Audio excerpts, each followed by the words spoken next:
بسم اللہ الرحمن الرحیم۔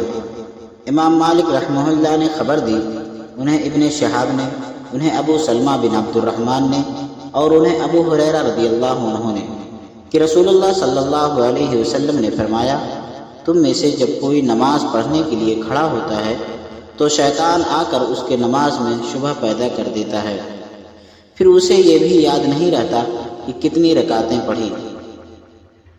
تم میں سے جب کسی کو ایسا اتفاق ہو تو بیٹھے بیٹھے 2 سجدے کر لے۔ صحیح بخاری حدیث نمبر 1232۔ بسم اللہ الرحمن الرحیم۔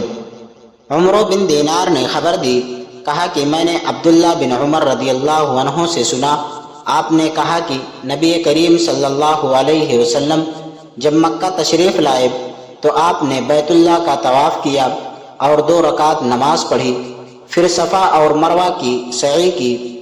اس کے بعد عبداللہ رضی اللہ عنہ نے یہ آیت تلاوت کی، لقد کان لکم فی رسول اللہ اسوۃ حسنہ، تمہارے لیے رسول اللہ صلی اللہ علیہ وسلم کی زندگی بہترین نمونہ ہے۔ صحیح بخاری حدیث نمبر 1647۔ بسم اللہ الرحمن الرحیم۔